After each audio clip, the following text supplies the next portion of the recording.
Hey everybody, I'm what you need. How's everybody doing today? Peace and love to everybody. I hope you guys have a good day today. And we got some different topics we're going to talk about. Franchise belt. We're going to also talk about um, MayPac. We're also going to talk about Loma and how he's dealing with his loss. I'm going to talk about old versus new. So there are four different topics we're going to talk about. I'm going to try and cover all of them as soon as possible. So if you like what you're seeing here, don't forget to like, share, subscribe. And if you want to assist this channel, you can also donate via Western Union or MoneyGram. Always donations, always accept. I receive all donations, man, with a happy heart. Now let's get into what we're going to talk about. The franchise belt. Let's talk about it. Those of you who want to join the chat, I'm not talking about the chat in terms of chatting, but in terms of you want to join, in terms of joining this program and speaking on it, I'm going to put the link into this section here. I'm not too sure which way I should go. I'll put the link in the link section for you guys, and you can join as you see necessary. All right. So I'm going to do that. Franchise. The franchise championship, originally by the WBC, was awarded for outstanding performance by fighters in their careers thus far. So I never had a problem with that.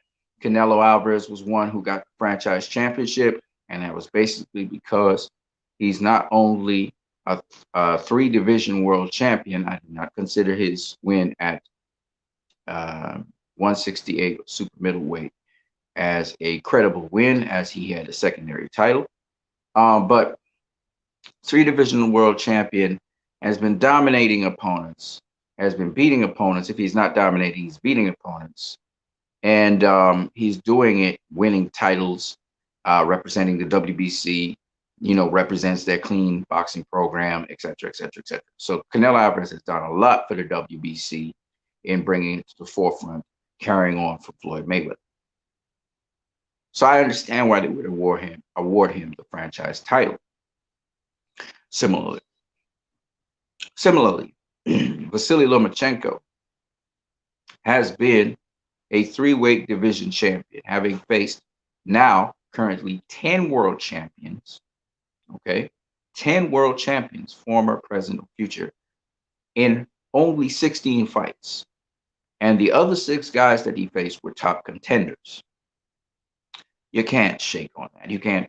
I mean, in 16 fights, the way how he did it, you can't. I mean, he was matched tough from the get-go.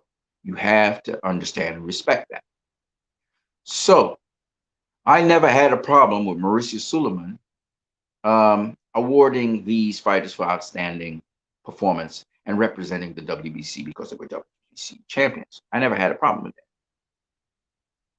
The franchise title is awarded to them. What is it? As Showbiz the Adult said, I've explained it to you guys. The franchise championship is allowing the champion to not be bugged down by mandatories, but be able to make the biggest fights. And it didn't matter what champion you were talking about. It could be WBO, IBF, WBA champion. The WBC franchise champion can go into unifications with any one of them, and can also become the mandatory in other divisions of other champions. Okay, we can get first dibs. So that's why Canelo Alvarez was able to pursue and fight Sergey Kovalev, the WBO champion. But that was going to happen anyway, regardless of whether he was franchised or not. Now, I don't know if the WBC has spoken to other sanctioning bodies about that. But what they're saying is that the franchise champion can do that. Now, here's the thing. The franchise champion can't face anybody. But because the mandatories are no longer, the franchise champion no longer has mandatories, is freed of them. Now, here's my thing, and this is my problem with the franchise belts. It was not supposed to be transferable. In fact, it wasn't supposed to be a belt. The franchise champion was supposed to be in status. So, for example, Canelo Alvarez and Vasily Lomachenko, they vacate their WBC title because now they are WBC franchise champions. That means they're champions forever, almost like champions for eternity once they're active. And no matter if they lose, they can't lose the championship. No matter if they, I know it sounds whack. No matter if they, no matter if they draw or win, they keep that status. It's a status, but they're considered as WBC champions. And it was not supposed to be transferable status. Now, Teofimo Lopez faced Vasily Lomachenko. And Teofimo Lopez was able to unify with Vasily Lomachenko having beaten him. But Vasily Lomachenko keeps his franchise championship status. What the WBC did was not transfer the franchise championship status to Teofimo Lopez, but awarded him for beating Vasily Lomachenko the franchise status. This is what they did. It wasn't transferred. He was awarded. Teofimo Lopez became franchise champion for beating Vasily Lomachenko. That's what really actually happened. Now, you will ask yourself, well, why did the WBC do that, as Teofimo Lopez doesn't have a record of outstanding WBC service? And that's a great question. Seeing that Teofimo Lopez was never a WBC champion. And there I have a problem with the WBC because they're arbitrarily now giving people franchise championship status because the criteria has never been set out. It's never been laid out what a franchise champion, how that meritocracy actually happens. It's an arbitrary thing that once the WBC feels that the person has done sufficient, that suddenly they become franchise champion. Now, just to separate the WBC from the WBA, and remember, you guys can join in at any point in time. You can leave your comments in the comment section if you so wish. Okay? But I am trying to talk about a specific point. The WBA is very specific on what their super champions are and how you become a super champion. There are only two ways. The first way is through repeated successful defenses of your championship title. So if you're a WBC champion and you have WBA champion, sorry, and you have successfully defended your title, I think it's 5 or 7 times, you're elevated to super champion because you have done enough defenses of your title. Therefore, it makes sense that because you've defended your title so much, that they eliminate you from defending your title against mandatories.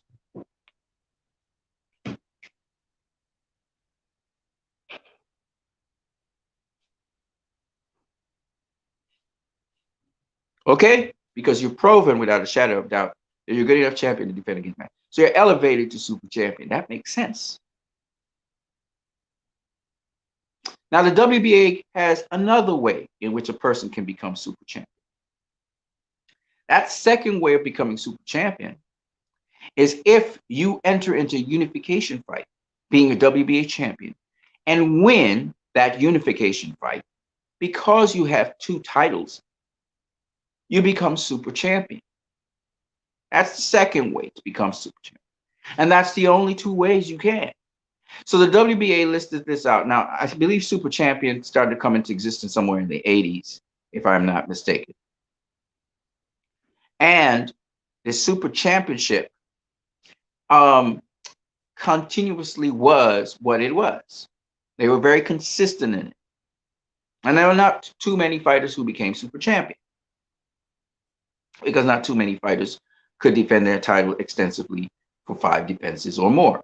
And not too many fighters could win unification fights as a WBA champion and become a super champion. So it made for a certain exclusivity. This is not the case with the franchise championship. The franchise championship is arbitrary as far as I'm concerned because the WBC picks and chooses and changes the goalposts on who qualifies for it. Now, I want to speak about this concerning Vasily Lomachenko and um, Teofimo Lopez, and also Vasily Lomachenko and Devin Haney. I've heard people going around saying that Vasily Lomachenko never requested the franchise championship from the WBC. Hold on one second, I'm coming right back. I'm cooking something.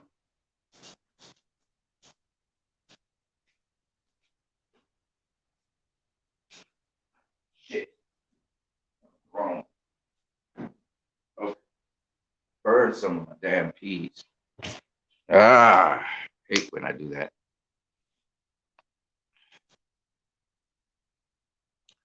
Let me just type this in here. You want to join this show, simply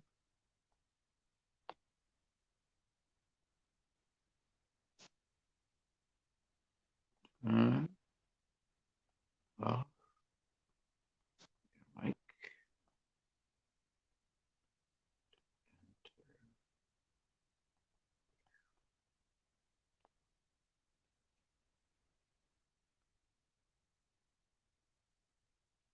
Shit. The fuck? What the hell? So I copied something and this motherfucker is okay. Fine. Click it again. Click copy. Don't do that to me again. Okay. Son of a bitch. Now I type everything all over again. If you want to join this studio discussion and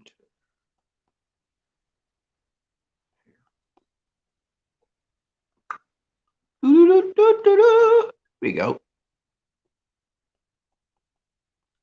Turn off your microphone and wait. Turn off your microphone and wait. All right. Continuing onwards. You guys can jump in at any point. What you need here, hear what you got to say.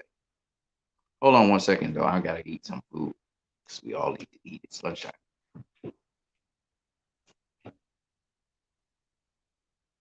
Woo-wee.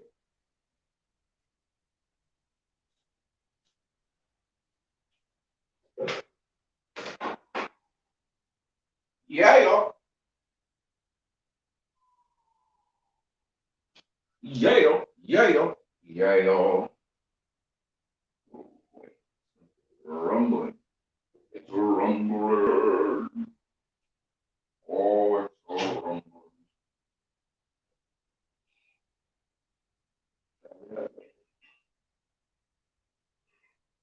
I do.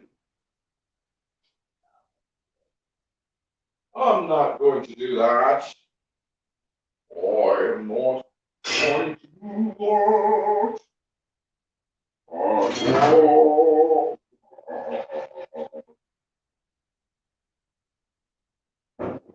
woo.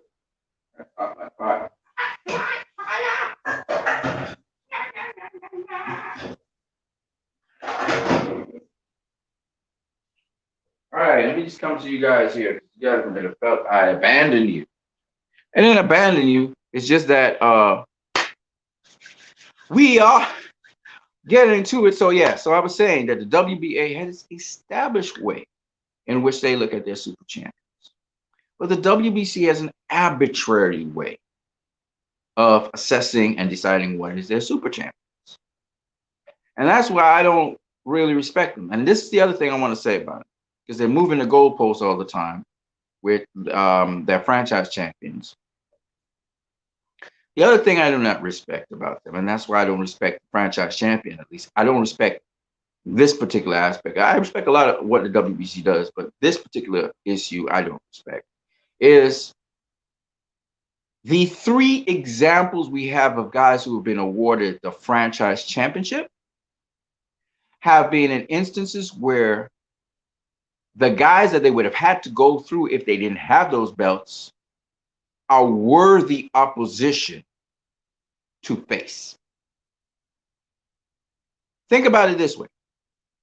If Teofimo Lopez was not the IBF champion, which he was, Lomachenko, and let's say we switched Teofimo Lopez for Devin Haney, and he was the mandatory for Vasily Lomachenko's WBC title, which Vasily Lomachenko won against Luke Campbell, who was supposed to be the opponent for Devin Haney, who was to fight Luke Campbell for the title, and suddenly Vasily Lomachenko just skipped over Devin Haney and faced Luke Campbell. So it would have been fair, seeing that Lomachenko skipped over Devin Haney to take his spot to face Luke Campbell for the vacant title, that Devin Haney would get his shot to fight for the title against Vasily Lomachenko. And again, the misnomer is that Vasily Lomachenko did not request the WBC franchise title, which is erroneous. Bob Arum had, through Top Rank Promotions, asked Terrence Crawford, Vasily Lomachenko, they wanted to accept the franchise title and what it entailed. And the WBC explained it to them. Terrence Crawford rejected it, and Vasily Lomachenko accepted it. So to tell me that Bob Arum, a promoter, was the one who requested the title means nothing to me, because Vasily Lomachenko accepted it, whereas Terrence Crawford did not want it. Okay? Because Terrence Crawford has done enough to be a WBC franchise champion. So that shows me that Lomachenko did not want to face Devin Haney, even though Devin Haney was the rightful person to fight for that WBC title.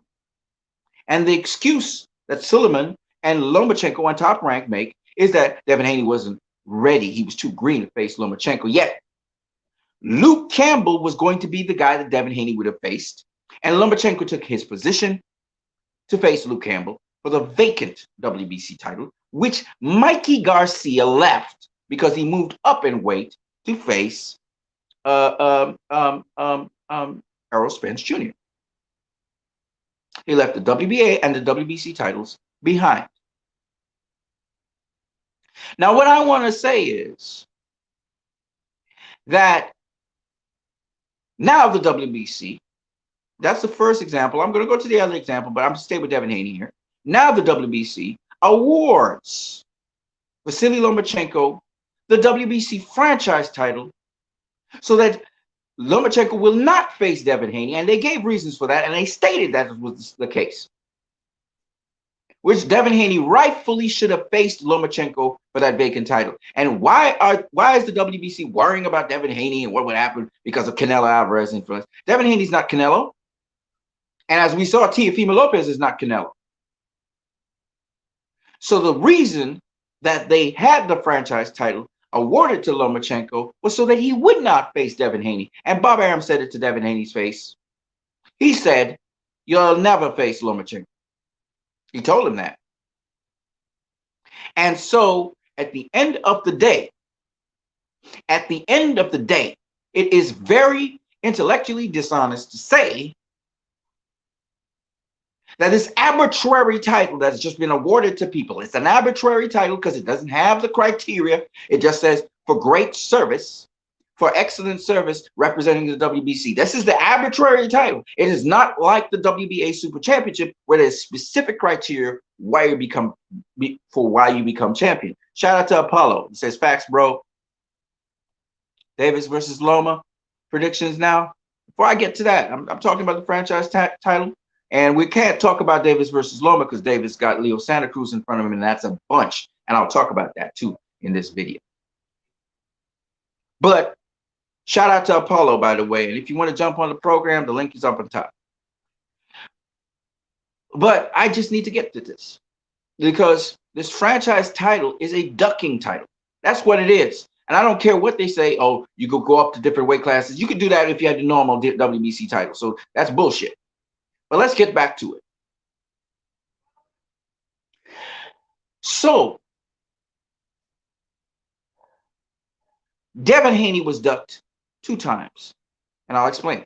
Lomachenko, first of all, was the guy that was supposed to face Devin Haney. Devin Haney was his mandatory. He took Devin Haney's spot to face Luke Campbell. Devin Haney should have been facing Luke Campbell. He took his spot. How that ever happened, I don't know. I guess because he was a champion in the lower weight class. I don't know how. Maybe because he had a title. But he took Devin Haney's spot anyway. He had precedence over Devin Haney. And then now, when it's time to give Devin Haney his just due against Lomachenko, which Luke Campbell got, Lomachenko is allowed to duck Devin Haney through the franchise championship belt. Fast forward to now. The franchise championship belt cannot be transferred to another opponent. The WBC knows this. So and just because you face a franchise champion doesn't mean that you are going to automatically become one, right? Now, this is what the WBC did. Teofimo Lopez faces Vasily Lomachenko. And what happens is Teofimo Lopez beats Vasily Lomachenko. But the WBC sits down and says, we will award you the franchise championship if you beat him. And in our eyes, you will become undisputed. Let me explain how. This is their loophole they use. They say, we award Teofimo Lopez for excellent service in beating Vasily Lomachenko. And as a result of that, he has been awarded the franchise championship belt. So he has been elevated to franchise champion without ever becoming a WBC champion.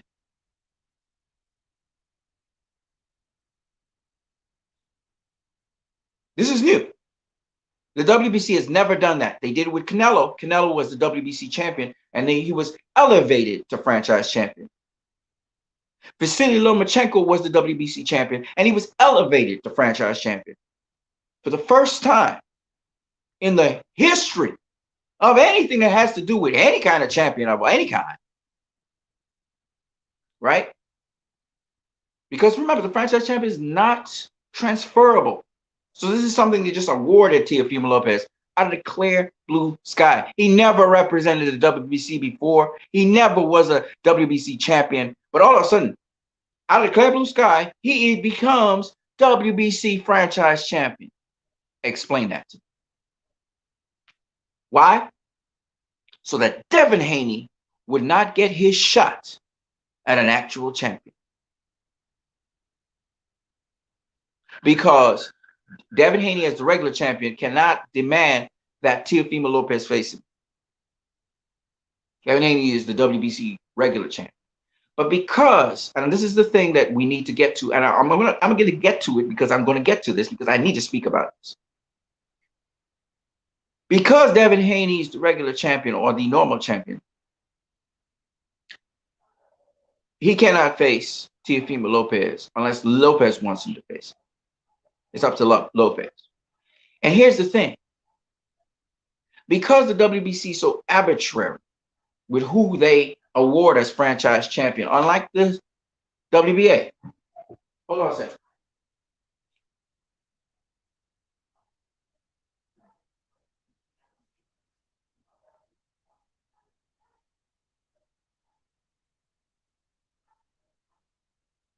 I'm doing some cooking because I gotta eat. So now,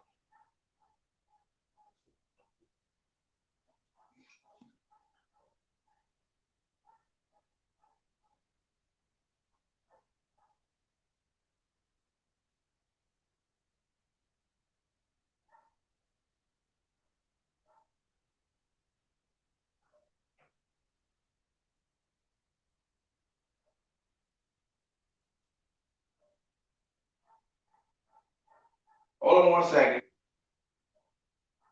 I'm gonna be there.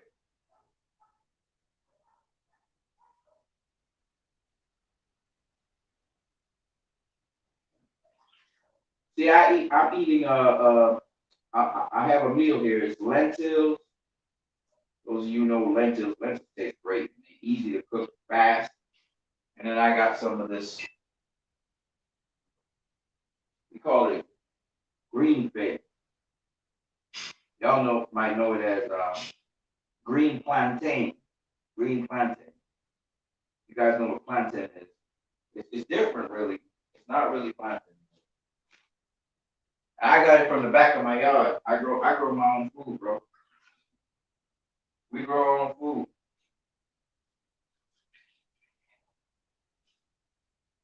That's the healthiest way. Grow your own food. You know what I'm saying?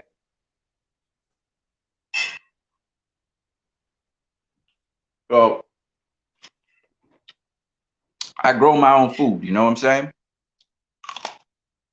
Okay. So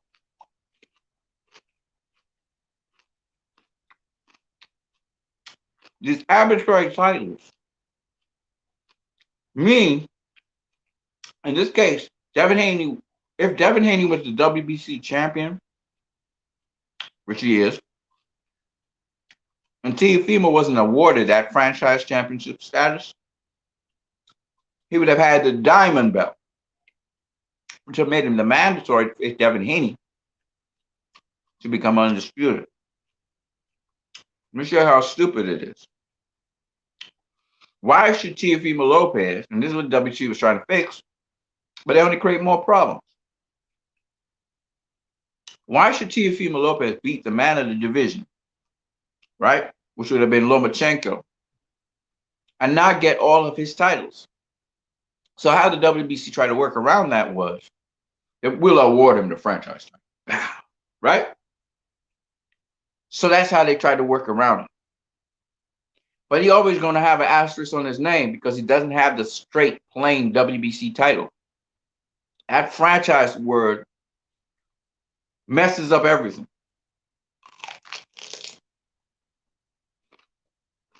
It's not the same as a super championship because, like I said before, it's not well defined. So,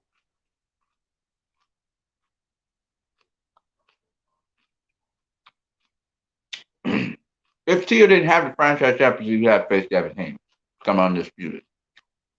We wouldn't have a problem because he would have been the WBC champion with WBC belt. What Showbiz the adult is saying that is a secondary championship title that Devin Haney has, which I don't disagree with.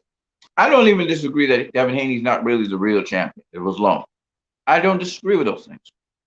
Here's where I disagree.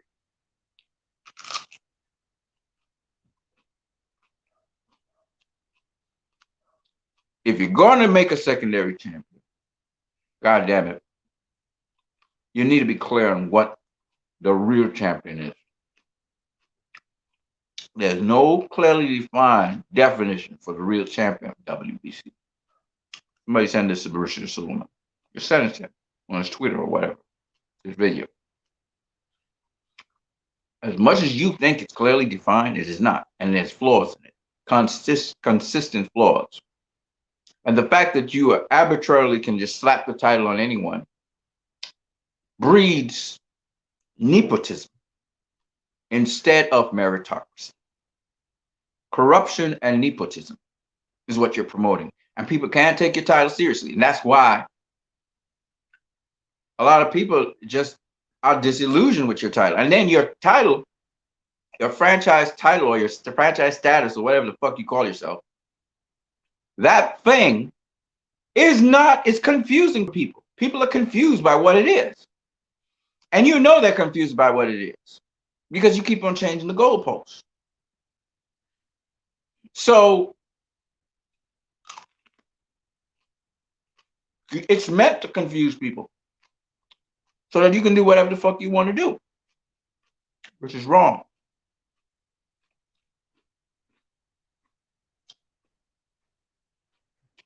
Now,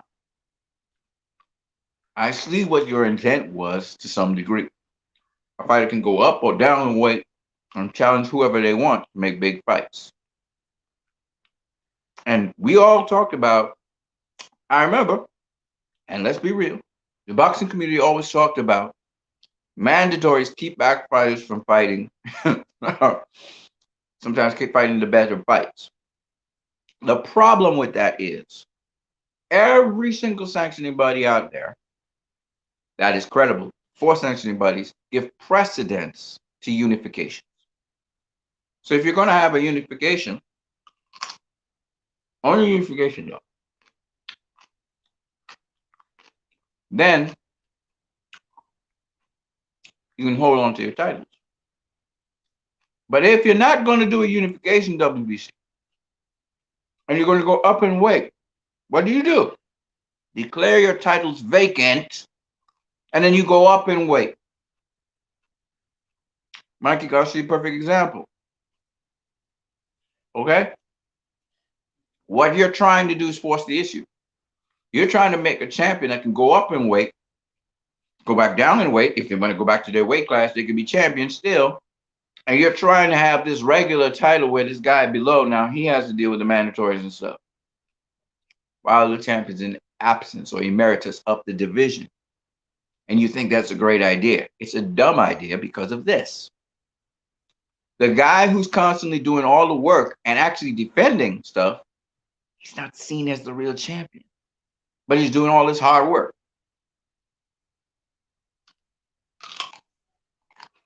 But if you make the champion vacate, he becomes the real dude.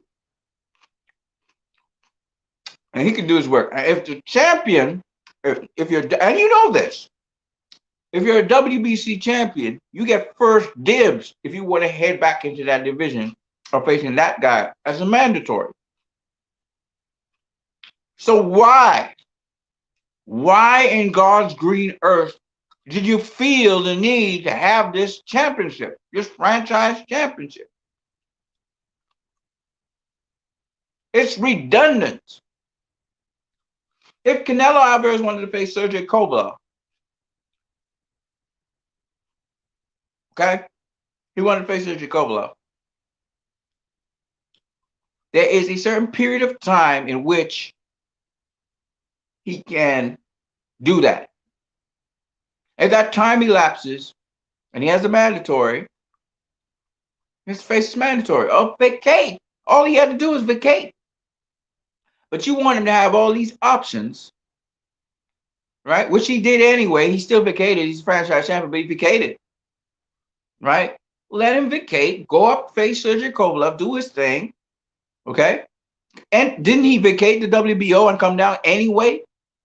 He didn't stay there as a franchise champion with the WBC representation. No, he vacated. And he was looking to campaign at 168. He's not even going back to 160. So what was the need for the franchise championship belt? What was the need, Mauricio? Now you want to point to Lomachenko. He was going to unify with Teofimo Lopez or Richard Comey. He could have defended against Devin Haney anyway. He had time to defend against Devin Haney and then face Richard Comey or Teofimo Lopez. You're doing like it. Listen, the problem with this thing is when your mandatory is an exceptional boxer, because you're trying to get rid of mandatories. Okay, so for example, but Triple G fought Derevyanchenko, and we saw what kind of fight it was because Derevyanchenko was worthy. Teofimo Lopez versus Devin Haney is a hell of a fight, and Devin Haney is worthy. He shows by being the WBC champion that he's worthy of it.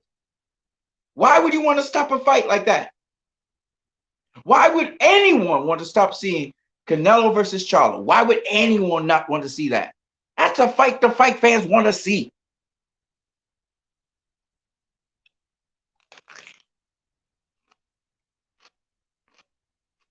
You're keeping the best fight from happening. Nobody asked for Canelo versus Sergey Kovalev. And well, if asking for Canelo to face either Billy Joe Saunders, Demetrius Andrade, Gennady Golovkin, or Jamal Charlo. Ain't nobody asked for Sergey Kovalev.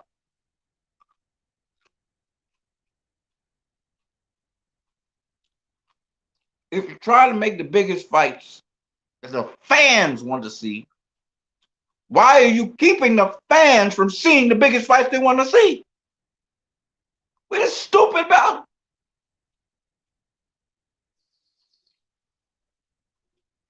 And the thing about it is, you actually keep rivalries from happening.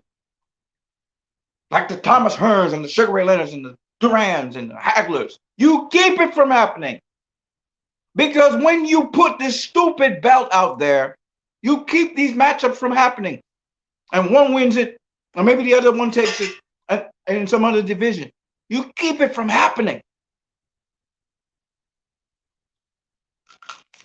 I hope, I pray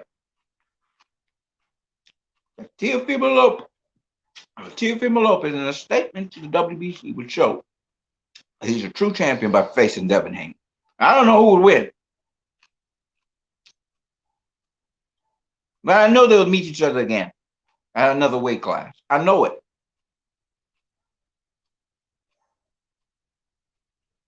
And if Teo is really worth his salt and says, I don't care about losing or winning, I want to face the best, you do it. Because everybody else is ducking Devin Haney and making Devin Haney look too good. They're making him look super good. They're making him look like he's this great, great, great boxer. They're making him look good by ducking him. And let's not even talk about Demetrius Andrade. Everybody talk about Terrence Crawford. Everybody talking about Devin Haney. Nobody's talking about Demetrius Andrade. He's the elephant in the room. Ain't nobody want to touch him. They make him look good. He looking like Aaron Pryor. He looking like some of Mike McCallum. He's looking like one of the more duck fighters in the division, and he's doing things. And they say, who he beat, who he fight. Well, then face him then. If he ain't face nobody, face him. Make sure the fight happen. Make him keep his word. Put a heat on him. See what Devin Haney did to Gary Russell Jr.? Do it to him. Let's see if he's true to his word or not. But they don't even want to touch him. They don't even want to talk about him.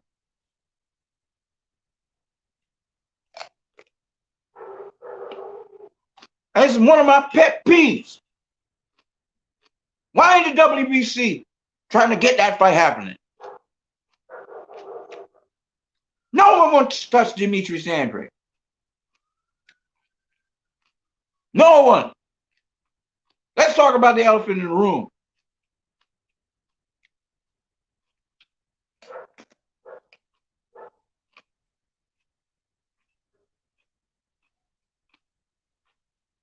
That's real talk. That is real talk.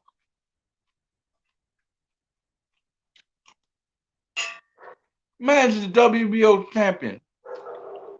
And nobody want to lift a finger and touch him. Not Jamel Charlo, not Canelo, not Triple G, not Billy Joe Saunders. None of them. None of them. I don't hear that. I don't hear him in the conversation.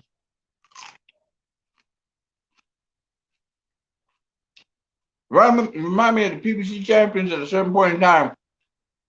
Shannon Crawford. They weren't even mentioning his name. Why? Why? I'm not a partial fan. I don't kiss fighters' ass.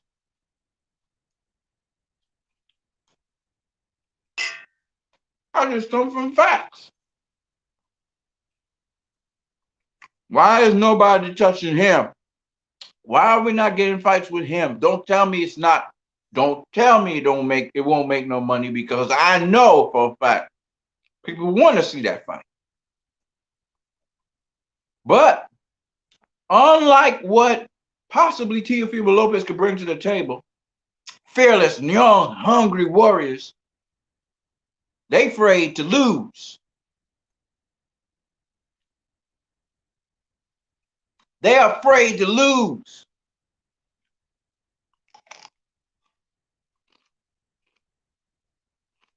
Joe 56984 says Triple G says Andre doesn't belong in the same conversation as him. Oh yeah?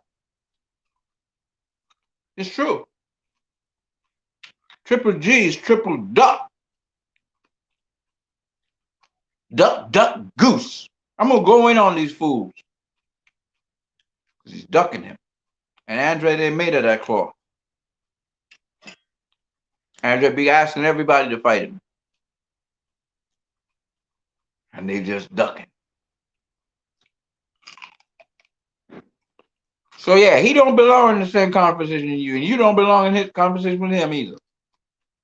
Ducker.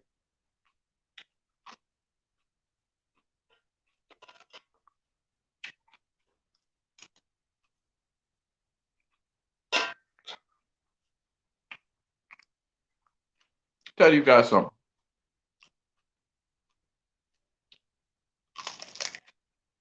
Sanctioning bodies want to make money. They want superstar. This is for the WBC again. Somebody gets them. They don't understand what it takes to become a superstar. I'm saying it straight. From a fan's perspective. You got to put in the work. You got to beat the so-called boogeyman of the division. They had to prove to you that they boogeyman. Mayweather was calling out Acelino Freitas and Joel Casamayor. He got Diego Corrales. You got to face the boogeyman. This is after he beat Gennaro Hernandez and Angel Manfredi. Had tough fights with Carlos Hernandez, Jesus Chavez. Emmanuel Burton was rolling them over. Those are names. What does it matter that you franchise champion? You don't got them names on your resume.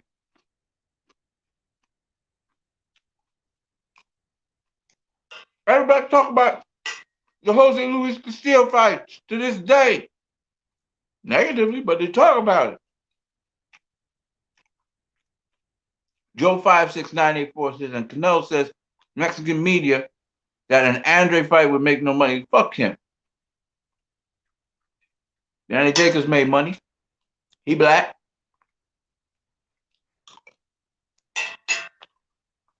You got to fight people of your time. You can't be fighting old fogies all the time. Good to get veteran experience, but you got to fight the guys, your contemporaries. You got to. That's what Floyd mostly did. So he beat the old fogey, Gennaro Hernandez. And after that was just young bloods.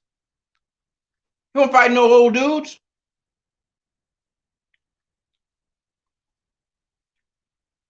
He wasn't fighting 30-year-olds. He was fighting 20-year-olds. Especially at super feather. And then he fought another 20-year-old. And Jose Luis Castillo, the bad boy of the division. And we know that for a fact. He was a bad boy.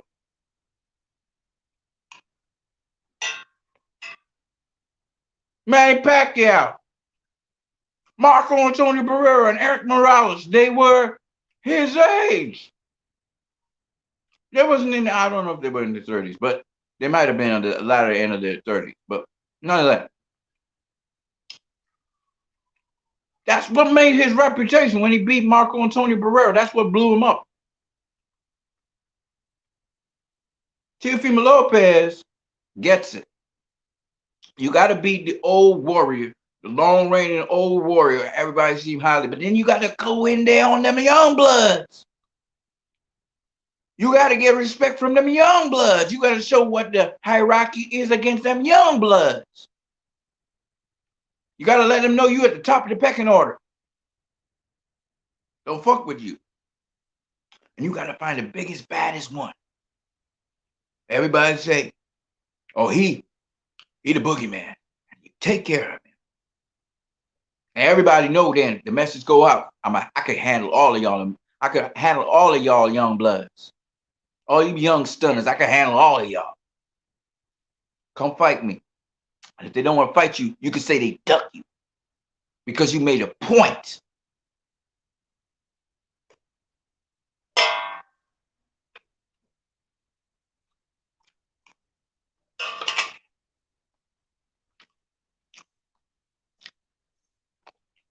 Joe 5694 says, "What the excuse? GG Canelo and Andre all with the zone. There's no excuse, man. And I think GGG has a contract with Matchroom.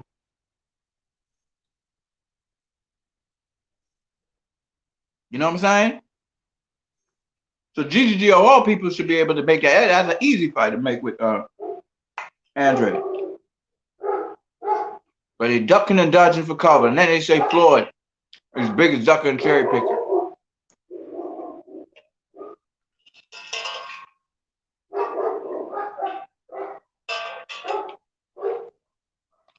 That's what it is. I always felt it was a colored thing. I'm going to show you what I mean. Lomachenko gets beat by Salido, right?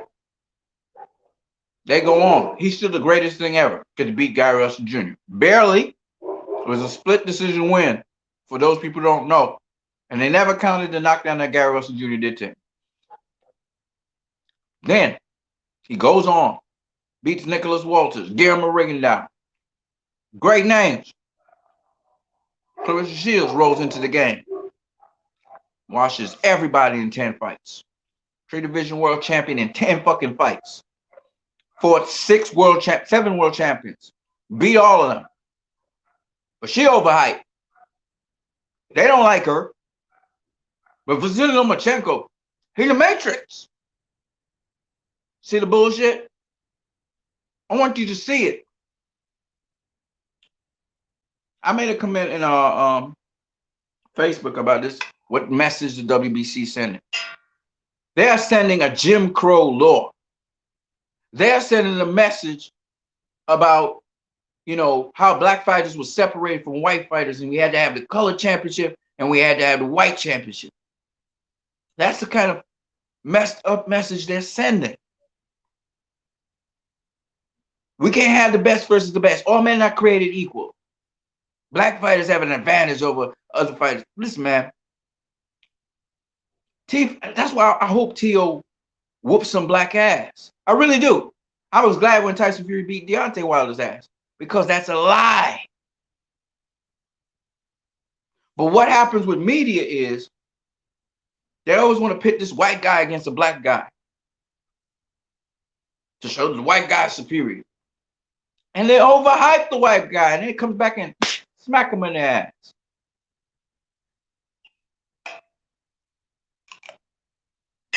When if you just left the white guy alone, he'd have done it. He'd have done it. I see some sweet white guys that can fight.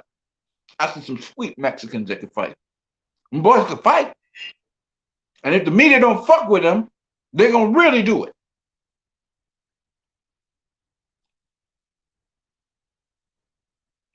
You see what I'm saying?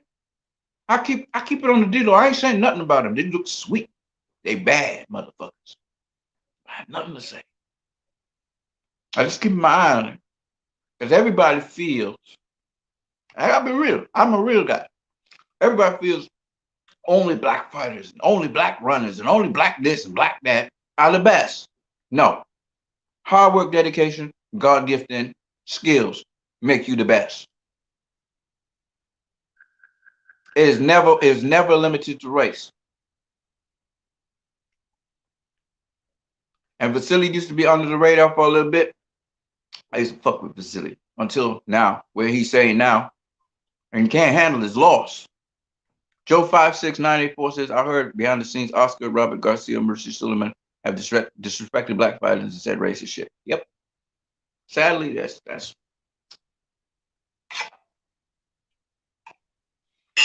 a reality. Racism. And racism happens because of jealousy. Racism happens because I want to covet what you have instead of fucking with my own self and realizing that I bring something unique to the table that you don't bring. It's a problem. It's jealousy. When Jack Johnson became heavyweight champion of the world, all the white women were all like swooning over him and shit. The white guys was like jealous as fuck. Why? Look at the man. He's a specimen.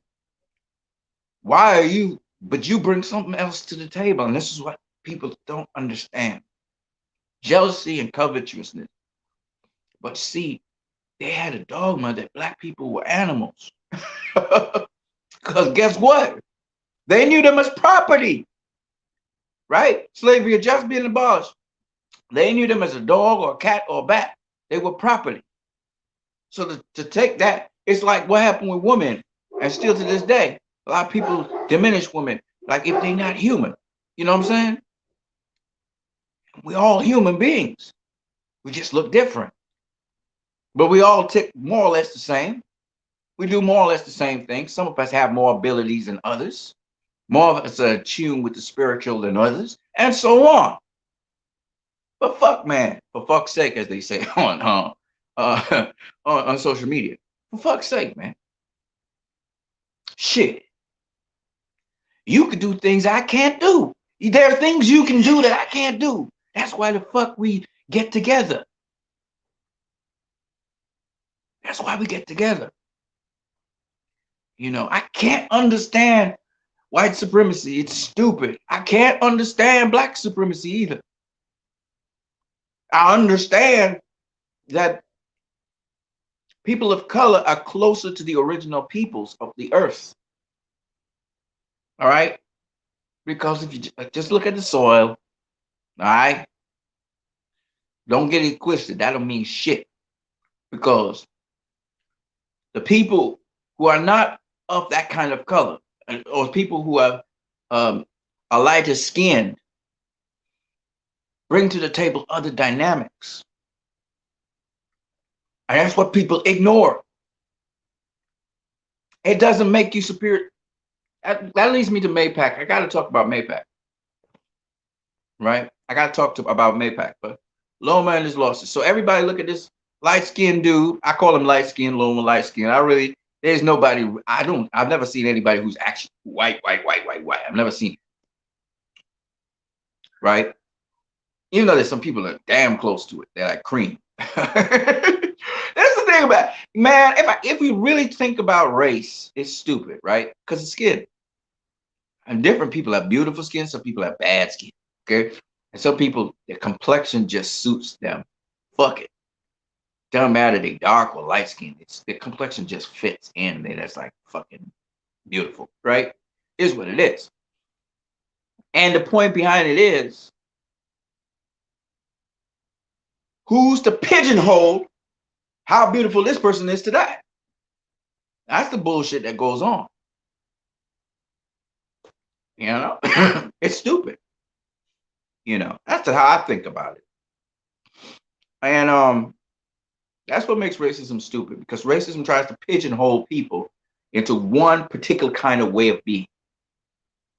It's stupid. It's stupid. You know, it's a way to try to make everybody so that you can get this everybody getting along in a utopian society. This is the way how to do it. And I'm gonna eliminate all these other people, which make the world a special place, so that I could actually have this set of people that I like. It's selfish. I don't care who you are, what your cultural background is, what the color of your skin is. Racism is stupid. It's retarded. Okay? Because you've never been all around the world. And if you have, you'll know. God damn it, man. So much to learn about people. People so diverse and yet so similar at the same time. Sick. It's dope. It's cool. So how the hell would it messed with my mind, because I had so many preconceived ideas of how people were. God damn it. it's just it's just so much to mention to people. It's not funny. That's why I guess I can't wrap my head around controlling people, because you can't control anybody. You can't really control people. There's so much variety. You guys come into my stream, for example. God damn it. It's so weird because I don't have control over what you do. And I don't understand why people will want to control other people, you know, play God and hey, just let people be. Let them be what they are. You know what I'm saying? And take the good from them. That's how I look at life. I'm a Christian, believe it or not. And I shouldn't be cursing and stuff. I know. I'm trying to, we work on it. But my point is, man, you know, and I'm not the typical kind of Christian. I believe in Christ in a whole kind of weird, sort of different kind of way. It's not weird really, but it's a different kind of way to how people deem him. All right. Even though I have a picture of Christ up on top of there, that's not really Christ. As we all know, that's a homosexual guy, a white dude that Michelangelo loved. It was his lover and said, go pose for me for Jesus, right? if you go and if you go Soviet Russia right now, some of you will verify this for me. You'll see murals with black disciples and black Jesus and all kinds of shit. It's crazy. I of course Jesus was never quote unquote white, right? We all know this. And at the same time, it doesn't matter. Like, it's one of those things that Jesus right now, he's not white, black, or anything. He's just a spirit. And if y'all understand, how that goes down, it's all down to thoughts and processing and emotions. And that shit's deeper than I mean, it's so super deep, it's not funny, and it's real. Like the shit I'm talking to you is very, very real. And it's so cool at the same time. It's super cool. Um, So, and that's the essence of what humanity is. Humanity, the essence of humanity is that consciousness. It's your consciousness, and your aura, what fucking light you emit from yourself. Sorry about the F bombs, but it's a certain aura and energy that comes off each of us. And the shit comes down to that. I'll just leave it at that, right? So nobody gives a fuck what your skin color is. At the end of the day, it's the energy that you emit actually, but you bring a unique energy because of your experiences and all of that kind of stuff, your health and all of that, your mind thoughts, your thoughts, and all that kind of stuff. So it's really, and it goes into boxing and everything. So trust me, man, you could touch people that you're not physically in contact with this person, but you can actually touch them without ever this shit is crazy, without ever having physically come in contact. And that shows how far your aura can go. It can go, you know, all the way across the world. So even this internet that we're having and this little interaction with you guys, I've never seen you guys. I'm just seeing your thoughts, right? What you think right at this point in time. And you're verbalizing it in little black things on the screen, digital images. And just to make this very interesting, so people understand that racism is bullshit. Okay, every human being is like a human antenna. It's like a radio signal, and we emit electromagnetic radiation. It's very, very weak. Its frequency is very, very wide, but nonetheless, it travels very, very far and very, very fast. And this is what people don't understand. And that's why that's what they call energy to some degree. Your energy, your aura, and all this shit. Okay, it's electromagnetic pulses and frequencies that come off of you all the time. That's what makes you form these different chemical balances, and emotions, and shit. You know. So anyway, that's besides the point. So we're talking about the franchise championship. So with Canelo and um, Jamal Charlo, it's the same thing, right? Jamal Charlo is mandatory, and all of a sudden, Canelo vacates, becomes franchise champion, not to face this fighter. These are the examples we have. Mauricio Suleiman.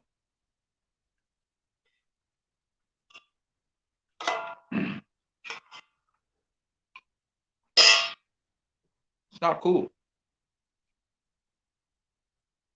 Um, we need to stop this bullshit. And the WBC needs to take it. We know these organizations are somewhat corrupt, but nonetheless, we need them to take it to a level where we as the fans should never be saying what the fuck is going on. Should, especially as a world champion. Which goes to Floyd's statement again. There's too many world champions out there.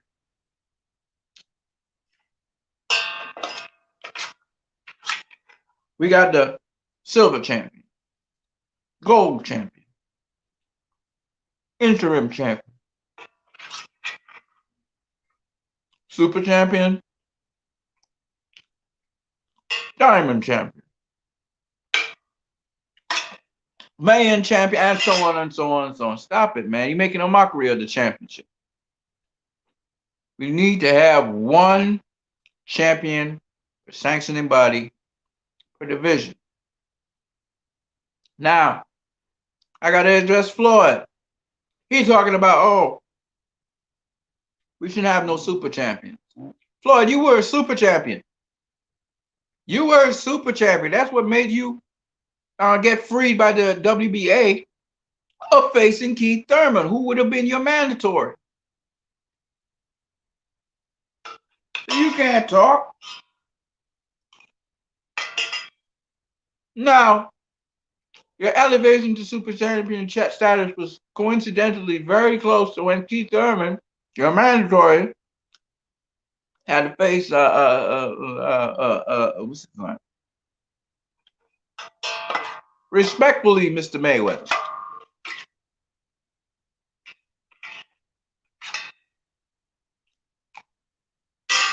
Louis Collazo. All right? Now, Louis Collazo gave him some work. But the point is, he was your mandatory. And the WBA bailed you out and made you super champion so you could face Manny Pacquiao, which you guys were working on.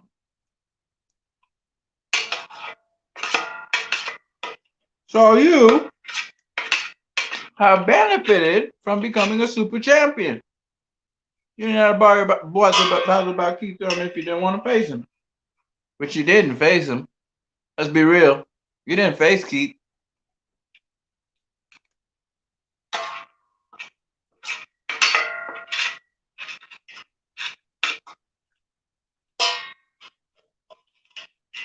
I'm not knocking you for it, but I'm just saying.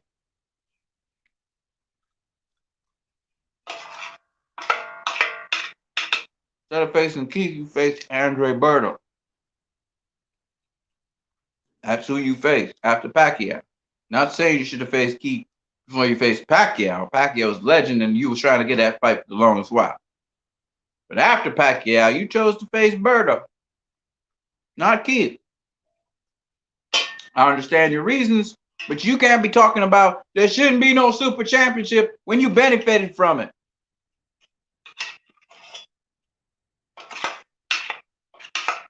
That's being a bit hypocritical. I'm not against the super championship title. That's well defined.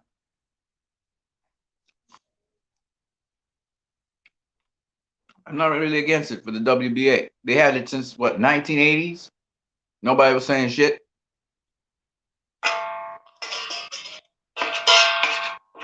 And it's not very often you have a super champion anyway.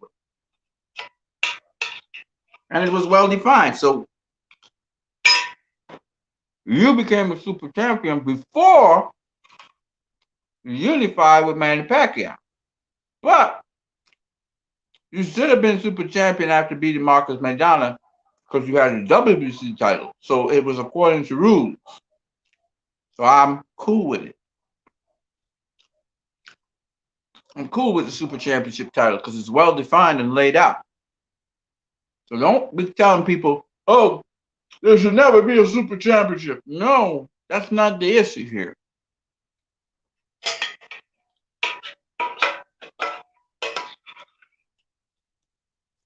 The issue here is this. The franchise championship is not well defined. It's arbitrary. That's the issue here. Now, With respect to too many belts, I agree. While it encourages fighters along the way, like in the amateurs, everybody got to pay sanctioning fees, which is dumb. And it confuses who's the real champion. You need to remove all that other stuff static in the way and leave the WBC champion alone. WBC don't need no super champ. And if the WBA decide they want to cut out the super championship and just have the championship, that's good too. The less belts, the better. It's clearer who's the champion per sanctioning body per division. So that's what I got to say about the franchise championship, by including Lomachenko. We can't accept that he lost. Talking about how he won and he can't see how he didn't win, and he's saying all kinds of crazy stuff. He's trying to push for a rematch, obviously. I've seen some people in social media talking about, I don't mind seeing the rematch. And I'm like, so you would like to see a young, strong, lion facing the old lion again? You prefer a rerun of that than a young, strong lion facing a young, strong lion? I look at the people in boxing and I'm like, so there's Devin Haney there, Ryan Garcia, Javante Tank Davis. Then up in 140, we got Jose Ramirez, Josh Taylor, Regis Prograis, Zepeda, Pedraza. We got a whole bunch of guys, all young, hungry, and strong. But we're going to go and do a rerun of the old guy versus the young guy. Even though the old guy said, I don't want no rematch, right? To keep the young guy from getting his title back, right? But it's okay to have a rerun with the old guy who got shoulder problems, according to him, and wants to retire, right? According to him, right? So he want to retire. He got shoulder problems, but we're going to take the young buck and run it back with the old guy. To do what? Knock him out? So we see, this is why I talk about Mayweather Pacquiao. It emerges in really nicely. Unless you knock these motherfuckers out, unless you knock out Triple G, unless you knock out Manny Pacquiao, and even when you do knock out Manny Pacquiao, you knock out any one of these motherfuckers that we talk about, okay? Whether it's Lomachenko or Manny Pacquiao or Triple G, right? Even when you knock him out, Sergey Kovalev is included, even when you knock him out, the fans are literally going to say, oh, it was fixed. Oh, he was juicing. Oh, he hit him low blows. That's the bullshit we got to go through with these fans. They always have an excuse. You could knock these guys clean out, and the fans will still have an excuse for why their guy lost the fight. And if you look at it, all these people making all these excuses, the fight is always not a black fighter. It's not a black fighter. Ever notice that? The fighter they're making excuses for is always not a black fighter. Except for Deontay Wilder. Okay, I'm busted. Deontay Wilder was another example. Deontay Wilder, everybody making all kinds of excuses. They don't want to acknowledge that Tyson Fury beat his ass. He got beat bad. He got beat. Fury beat him. It's bullshit. What? In this Trumpian era, fans don't know how to take an L anymore. And so what happens is, because they refuse to take the L and move on, they're stuck in time. So Mayweather Pacquiao has gone. 5 years ago, Mayweather Pacquiao happened. And we got Pacquiao fans, hardcore Pacquiao fans, still trying to push an agenda, saying Floyd's a runner and he's a ducker and a blah, blah, blah, blah, blah, blah, blah. They still saw about the fact that Pacquiao lost to Mayweather, which is a fact. You can't erase it from the books. So what they try to do, they try to assassinate Floyd's career, assassinate anybody who tried to praise Floyd. And you see them all over the media, everywhere, in old medias particularly. Joe Tessitore bringing up that, Floyd was, in his era, he never used to face the best and bullshit like that. And Teofimo Lopez set Joe Tessitore straight. He said, hey, hold up. When Floyd was coming up, he was fighting all the best. Pretty boy Floyd was facing everybody. He didn't duck and dodge nobody. Straighten him out. Say you got to be Pretty Boy Floyd first before you can be Money Mayweather and call the shots. You know what I'm saying? So at the end of the day, it's taboo to call Floyd's name. That's what people try to do. They try to take it out of the establishment, and the people in the establishment try to make Floyd the villain, just like what they did to Orlando Salido with Lomachenko.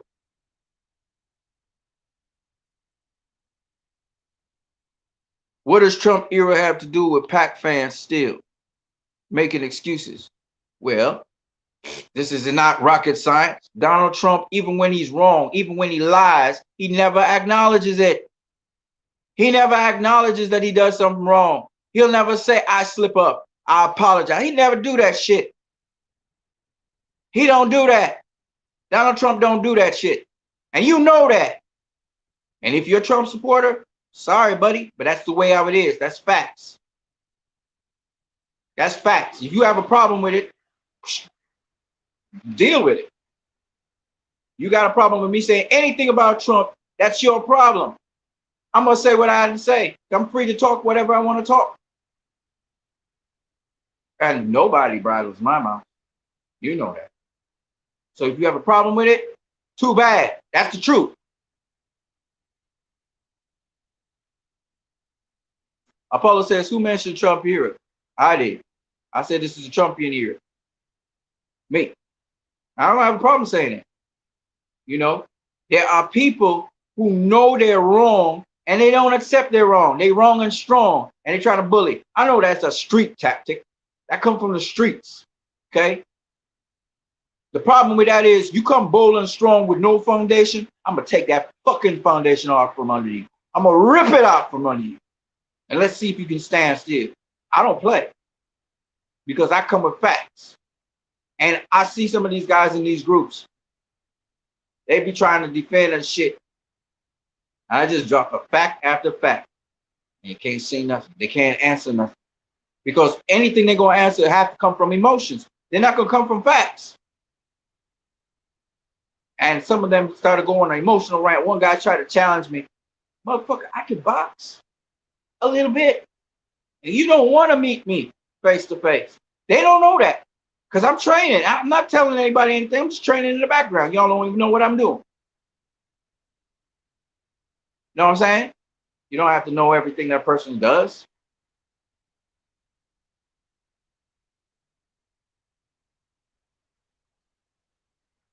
Joe 56984 says, shout out to Joe 56984. Do you remember Oscar said he was suicidal after his loss to Floyd? He couldn't take it. Of course. Of course. Taking a loss is a hard thing. Nobody's saying no. Here's what I'm saying. Here's what I'm saying, right? My thing is this. It's going to hurt, especially if you have a will to win and you lose. It's very tough. But here's what Mayweather come through with. And this is a mindset I think all these fighters should have. You going into a tough fight, you did your best. You trained the best you could, right? And it ends up in the judge's hands. And the judges call a call against you. Always tell them this. And Adrian Broner has something like a mindset like this. It's going to be what it's going to be. I'm going into the fight. It's going to be what it's going to be. It's not going to change. I can't make it change from whatever it's going to be. I could just do my best. And once you've done your best, that's what matters. Once you've done your best and you put your best foot forward, that's all that matters. If the guy's the better man on the night, he's the better man on the night. Injury or no injury, he's the better man on the night. You give him his props and you move the fuck on. You move the fuck on. Obviously, you're going to have to live with that loss for a while. But you know what people do when they lose? Real people, they work. They work. You work. You work. And you say, well, why did judges see that way? I got to make sure I'm clear on it. That's what Floyd did when he lost in the Olympics. He worked. He worked harder than everybody else. He outworked everybody else. Because guess what? Who likes losing? It's not about being afraid to lose. It's about being willing to win. If I'm thinking about losing, I'm going to lose. But if I think about winning, I'll win. If you want to be a winner, you got to focus on winning, not focus on losing. Get it? So if Oscar got an L, obviously it's going to devastate you emotionally, physically, spiritually. It's going to devastate you. You know, I took L's in my life. I know what it's like. And I'm not talking about competition. I'm talking about real situations, relationships, you know, trying to help people and it backfired. Shit happens. But you got to move on. You got to. And if you got to take your time and go through the process, take your time. But at the end of it, you come out stronger, better, wiser, and you move on. A true champion takes a loss and bounce back. Bounce back. You don't succumb to the loss. Then you really took an L. But if you didn't succumb to the loss and you bounced back, you show that you are a winner. A winner. Because it's about winning, not losing. You get it? So at the end of the day, whether Oscar's in boxing or not, he can bounce back. He can bounce back. You don't have to do it in the arena of boxing. It could be in some other arena. And Oscar's taken in numerous losses with drug abuse and drug addiction. And he bounced back like a true champion does. So you got to understand that it's about winning, right? It's about winning. We want to win in life. We don't want to lose in life. So when I hear people say, oh, well, you got to lose to be able to understand how to win or the benefit from it, that's bullshit. Ain't nobody want to lose. Ain't nobody going in there to lose. Right? Your opponent ain't going in there to lose against you when you go into that square sit, that moment of truth. But it's going to be what it's going to be. If you're open to that, because anything is possible in boxing, it relaxes you because you have no extra demands on you. You put in all that work. And now the unknown is in front of you. You don't know what's going to happen. So what do? Ultimately relax yourself so you can focus in on what's important in the moment. It's going to be what it's going to be. So if he loses, if Mayweather loses, well, it was going to be what it was going to be. That was the attitude he had. And that's what a lot of people don't understand. But he made sure he was prepared. He made sure when it was time to prepare, that's the time when it really matters. He made sure he was like, my opponent, and he pushed himself to the max. That's when he was doing his work because he didn't want to lose. He wanted to win. And if he saw an obstacle that would keep him from losing, he was going to make sure he got that out of the way. And that's what a lot of people don't understand. That's something, if you have that kind of attitude and that kind of aggressive attitude towards winning, you're going to win. You see? And that's what a lot of people just don't understand. They're like, Floyd, he was afraid to lose his O. He wasn't afraid of shit. It was going to be what it was going to be anyway. If he was supposed to lose his O, he would have lost his O. You see what I'm saying? But the one damn thing's for sure, he was going to win. he tell you that over and over. Man, I always try to find a way to win somehow, some way. That's what he was. He was thinking about winning. Andre Ward. You think if Andre Ward had losing in his mind? Hell no. Winning was on his mind. I got to get that dub. You're chasing after it. You're chasing after success. You're hungry for it. That's what it is. A lot of people just don't get it. They feel Floyd cherry picked this and no, motherfucker. He cherry picked nothing. If things was to go his way, it would have gone totally different. He was always chasing after greatness. And to do that, you got to put in the work. Ain't no way around it. You got to go to the pits of Sheol to come up looking like you an angel of light. That's what people just don't understand. You know, it was a lot of hard work put into that. He He never shortcut. He never shortchanged himself and his body. To this day, he don't do that. And that's what a lot of people just don't get. So if you're willing to commit yourself like he did to boxing, you should also have the mindset like this. It's going to be what it's going to be. But I got confidence that I got what it takes to win. And I'm going to get that W. I'm going to get that W. I'm chasing after it. But I want to make sure I don't keep myself back by any expectations. It's going to be what it's going to be. You understand? That's a mindset that allows you to operate at your full efficiency.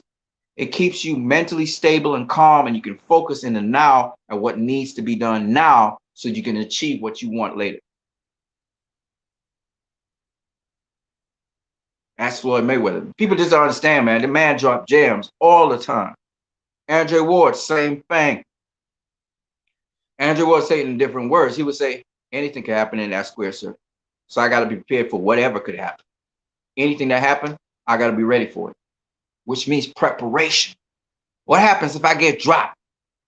What happens if this guy, he's very strong and he's hurting me with his punches? What do? These are situations that elite athletes, elite boxers prepare for. The OGs back then don't know shit about that. That's new versus old that we're talking about. Because when they got in those situations, you used to panic and throw a whole set of punches. But there's specific things you do in specific situations, and you must master it. Because anything can happen in that square circle. Anything could happen. You got to be ready for anything. When these modern day fighters say, I'm ready, they mean it. They mean it. They ready for whatever, whenever. I get hit upside my head. I lost my equilibrium. I'm all over the ground, rolling all around the ground. I'm ready for that. I'm ready for that. We had to encounter that in sparring. We had to encounter that in a drill. See, that's preparation. Them OGs, they used to fight. But now the science is specific to certain things. And that's what people don't understand. For certain situations. In fact, it's so preventative that now there are certain steps you take to prevent certain situations from even occurring. Period. Point blank, period.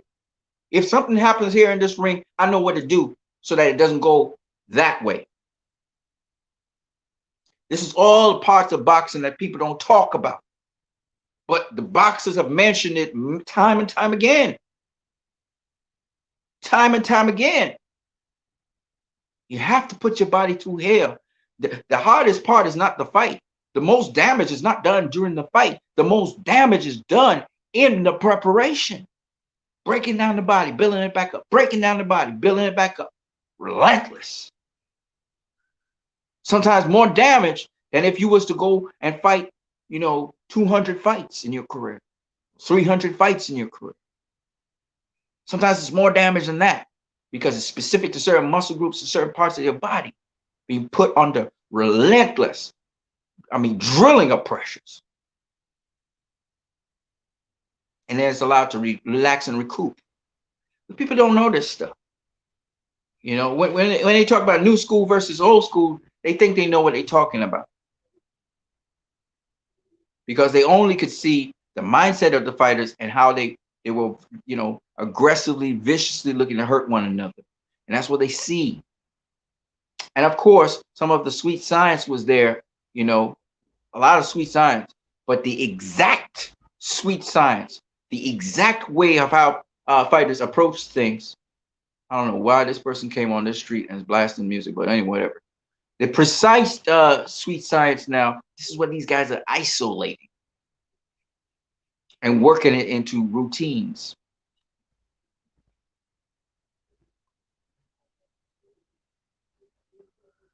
Okay, shout out to Gester at Apollo. He did. He said in this Trump era, fans don't know how to take a loss. That's true. That's what I said, brother.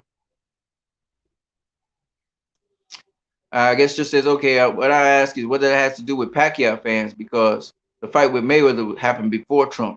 Well, they were Trumpian though. They were Trumpian though, and we see it more prevalent now. We're seeing it with a lot of fans now more than ever. But it's the same kind of mindset. Not willing to take the loss. That's all I'm saying. Jester says, for the record, I think Loma lost fair and square. That's good, man. That's good. Shout out to you on that one. Poobie Sister says, boy, you're not having it today. I'm just saying, bro. I'm just saying. I'm not an angry guy, but I'm just saying. What kind of name is Poobie Sister, bro? That's a good question. Poobie is my nickname, and Sistrunk is my last name. Okay, cool, man. Shout out to Poobie Sistrunk. Shout out to Poobie Sistrunk. Poobie Sistrunk been with me like for the longest while.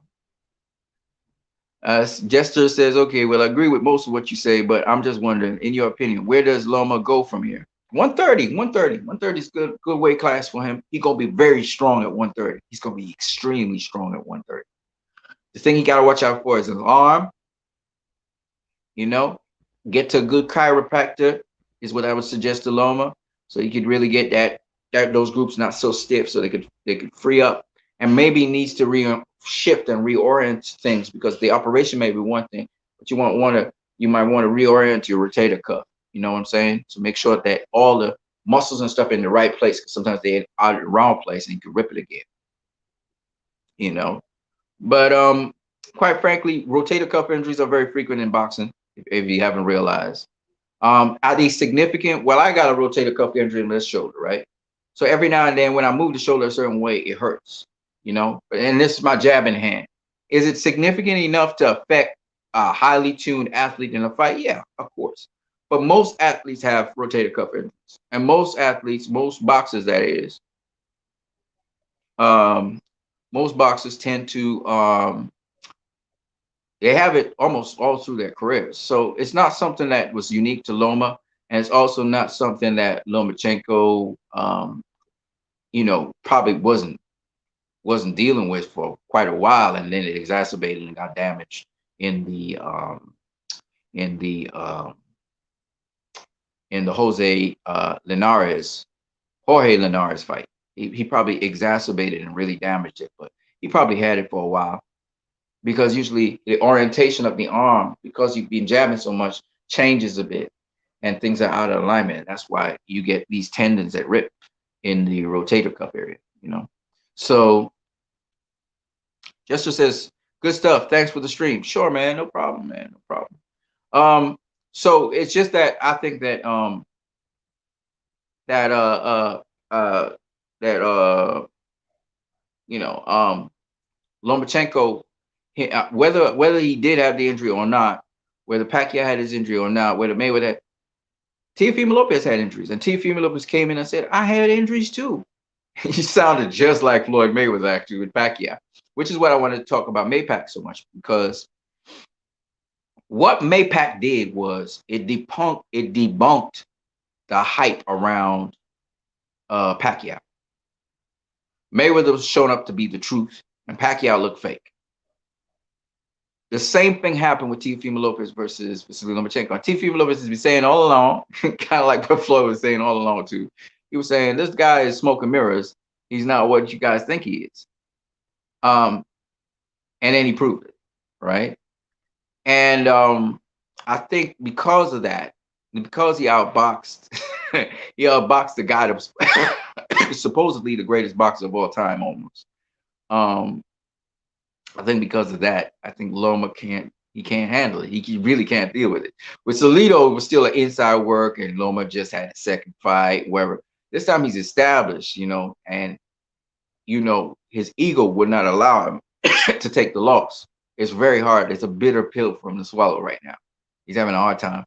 I say on social media, fuck Loma. And the reason why I use that phrase, fuck Loma, which sounds terrible, but there's a reason behind it, is you were so arrogant towards Tiffy. You didn't want him to have a rematch clause, so you had to face him again so he could get back his IBF title and probably other belts. That you left it out. And now you are demanding a rematch. like a tyrant. And you won't even tell this kid, congratulations on your win. You can't take the win. Oh, I didn't lose. I was robbed. So as a result of that, I said, fuck him. Teofimo Lopez, you don't owe this guy nothing. You don't owe him a rematch. You sure as hell should never have to ever meet him face to face again. Because the way how he's treating you is exactly what you said. You said you are nothing but to me. He just let him know. Because Loma was like, fuck you, Tio. And Tio was like, fuck you back, Loma. Fuck you. You know what I'm saying? And that's how it is. Now, Loma's trying to drum up fan support. And, you know, there are a lot of Loma fans out there. And I hear a lot of people saying, oh, man, I don't mind seeing a rematch. And I look at them. And when they say that, I answer them this way. I say, fuck Loma. That's what I say to them. And the reason I say that is not because I hate Lomachenko personally, because I don't hate him. But he showed what true arrogance is in the sport of boxing. Everybody talk about Mayweather. Oh, he's so arrogant. He's so cocky. He's so this. Everybody was talking about Tio. Oh, he's so cocky. He's so this. He's so that. But at least their arrogance was grounded in facts, and they could back it up. Loma couldn't back up his stuff, showing he was fake. His arrogance even was fake. He's afraid. So he can't take a loss. He don't know how to take a loss. Even though he took one before, he can't take losses. He really can't. He don't know how to handle it. He don't know how to be gracious. See what I'm saying? And so the truth came out there. Look who this guy really was. The truth came up with Pacquiao. Pacquiao couldn't take his loss either. Look who he really was. He was supposedly the humble guy, but yet the guy who won the fight, Floyd Mayweather, was so gracious with Pacquiao. I see why he's so great. I see why they say he's so great. He a great fighter. Floyd giving all these accolades to Pacquiao after beating. And Pacquiao turns around and says, the most shameful thing I've ever heard in my life. He didn't do nothing. He moved all around.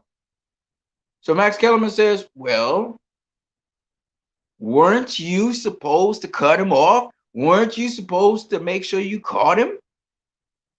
And in the meantime, all the Pacquiao fans are booing. Boo! They're booing Max Kellerman. And everybody say Max Kellerman is the villain because they're God, Manny Pacquiao. How dare Max Kellerman tell him that? And that's not ego. And that's not pride. So all this bullshit about Mayweather, oh, he's so cocky, he's so arrogant. Teofimo Lopez, oh, he's so cocky, he's so arrogant. And then we see cocky and arrogance of the highest magnitude when Pacquiao loses. And he's embarrassed by Floyd Mayweather, who was bouncing his gloves in the 11th round. He was mocking him. He couldn't take it. He couldn't take it. This was the fight of the century. This was the big hype fight. This was the fight of great magnitude. This is two titans clash. It was supposed to be Joe Frazier versus Muhammad Ali. But on this occasion, Muhammad Ali won. Right? Couldn't handle it. And his fans can't handle it to this day. To this day. To quote Deontay Wilder, who can't handle his loss too. Making every excuse in the book and will not give Tyson Fury his credit. And as Andrew Ward said, you better give the guy his credit because now you got to go back to the drawing board and come up with something else. You got to improve something in your game so that you can win. But if you can't even acknowledge that you lost, if you can't even acknowledge the guy beat you, how are you going to make a change to win? What you going to do to adjust to win?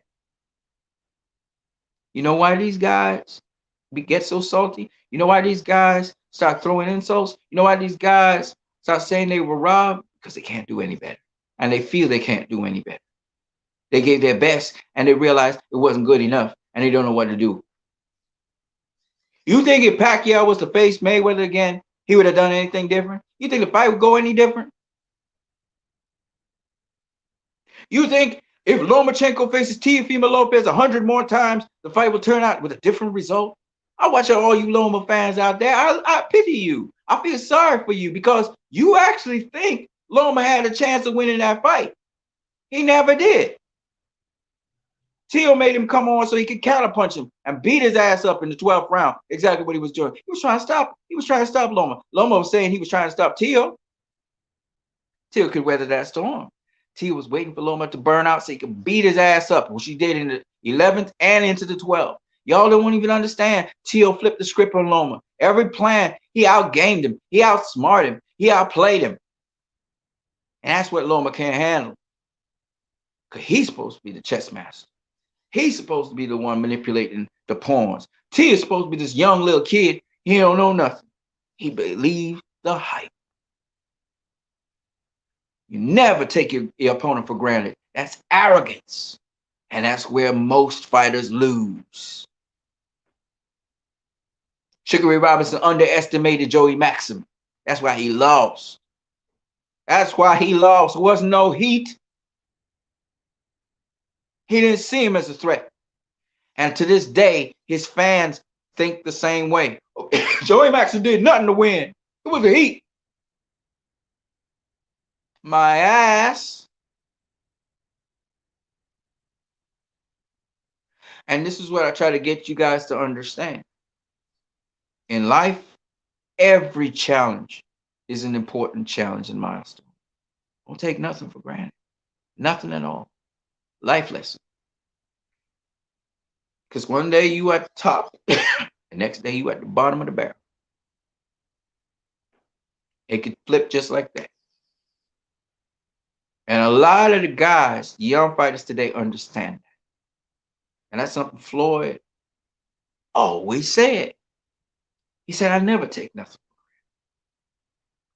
I don't take people for granted. I don't take situations for granted. I don't take moments for granted. I don't take what I just achieved for granted. Because just like that, it could be taken from me. That keeps you humble. Yeah, Floyd talked mad shit. Some of it is inaccurate.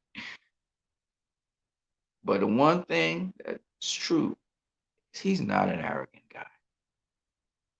Not at all. He don't got that bone in his body.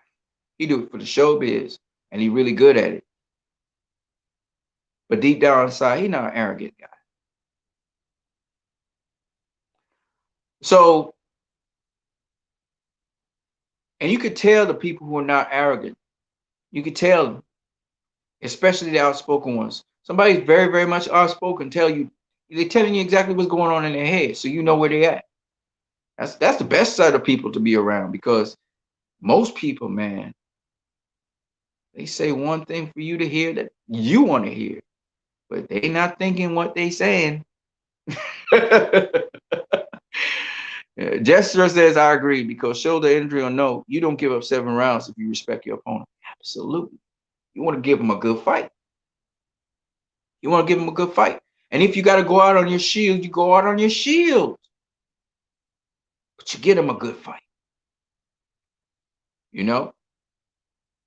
But I give Loma props for what he did, though, because I think he understood. He couldn't figure out how to get into Teofimo Lopez without getting return fire, and he figured it out in the 8th round to some degree. Even though he took a lot of punishment to the body. Even the 11th round, which everybody said was a Lopez a Loma round. I looked back at it and I saw the 11th round, and man, Teo was working that body. Loma was paying for everything. Loma was going to the head. But the thing with Loma is he don't really throw very hard, sharp shots. His jab was pretty good, but most of his shots was like fast, but not with a lot of heat on them. He don't really put a lot of leverage on headshots. He put a lot of leverage into body shots. In the 11th round, he hurt Teofimo Lopez with a body shot. Teofimo Lopez grinned, and it kept on coming at his ass. It was crazy, man. The fight turned in the 11th, actually, when Teo started taking it to him, because those body shots paid off. And that was it. I mean, the 12th round, Teo was going to finish him. He was going to finish him. If they were going 15 rounds, it never made 15. Might be go as long as the 13th round. That would be it. You know, Teo would have finished him. You know, Loma took a lot of punches, but man, the guy was in incredible shape. Incredible shape. You see, there's a lot of things about Loma that's just so great. He's a great fighter, and that's why I say he's great. I can't take nothing from him. His personality aside, he's a hell of a fighter, hell of a boxer, hell of a fighter. I really like the kid. I really like the man. In terms of fighting, because he got it all. He can fight. He can box. We saw him fight his way into very smartly, by the way, very smart fighter. Smart fight his way into position. Um, so okay, that's my neighbor. So I just had to lay out that gas and some more, and some more, and some more. Great. Um, yeah, I mean he's a hell of a fighter. That's why I say if he goes down to 130, he's gonna make some noise at 130. He's gonna make some noise. He's gonna make some noise at 130. Um, if Burchell, for example, thinks he's just gonna be easy work, shit, you don't see. You know what I'm saying? Sergey Sokolov says, "Yep, at least we see Lopez very available guy." Yeah, man. Like I said, I hope Lopez decides he says fuck the franchise belt and goes and face Devin Haney. I hope he does something like that. But I can't. I don't know what he's gonna do next. He might go up to 140 next because he was just holding out for Loma. He made it happen this year, and he might just go up to 140 and fight at 140. So, I mean, might just be that. That might be his next move. He's too big for 135, and they was using this special set of people, so he might just move up. So he mightn't face Devin Haney next, but it would be nice if he could. But then again, you know, there's always these man was Tio at the right weight, and Devin okay, that he had comfortable weight and all that stuff. But I just hope that one of these young bloods will face one of these young bloods. That's what I'm really looking forward to. Um, why you think can beat Loma right now? Do you mean who you think can beat Loma right now? Who I think can beat Vasily Lomachenko? Um, a lot of the youngins, a lot of the young bloods coming up. Devin Haney definitely. Ryan Garcia. Um, at 130, Shakur Stevenson. Um, Tank. Tank. Tank. But Tank needs to make sure that he can maintain activity for 12 rounds. Tank needs to be able to do that at 130. So we're gonna see how he can perform against Leo, because Leo's a hell of a fighter. You know what? Leo's a guy I wouldn't count out against Lomachenko either. Leo's that good. Okay. That's about it at 130. 130, we talking about Tank, Shakur Stevenson, Leo Santa Cruz. I think that's about it. Burchelt fights on the inside, so he could take it if he knows what he's doing. But I don't know if I don't know if he has what it takes to beat a Lomachenko who's that strong. He's gonna be very, very strong at 130. It's gonna be super strong at 130. Teal couldn't get him out of there. So you could just imagine, and Teal's a huge lightweight. So if Teal couldn't get him out of there, I'm 130 pounders gonna have a problem with it. Serious problem. Tank is not just gonna get him out of there either. You know what I mean? So it could be an interesting fight.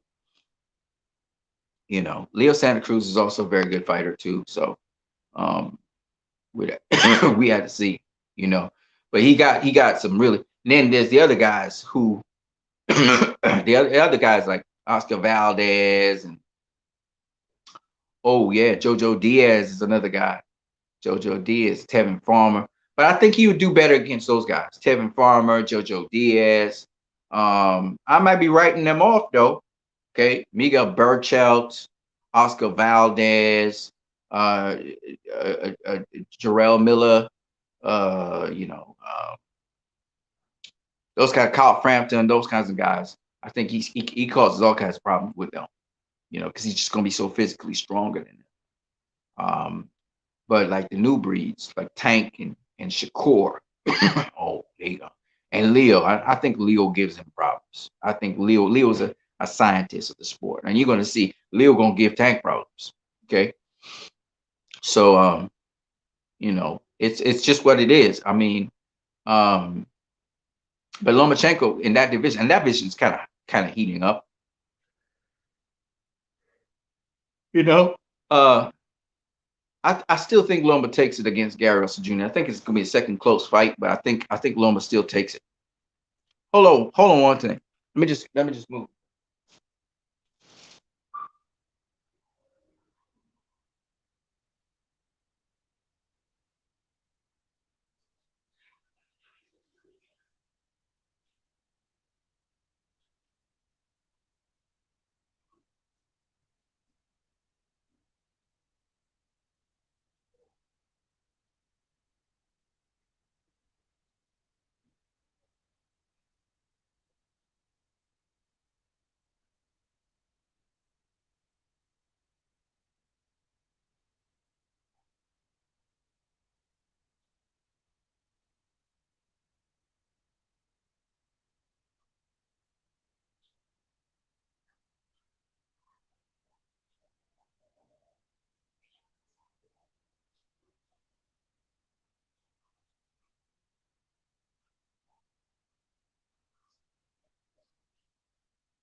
I think the guys who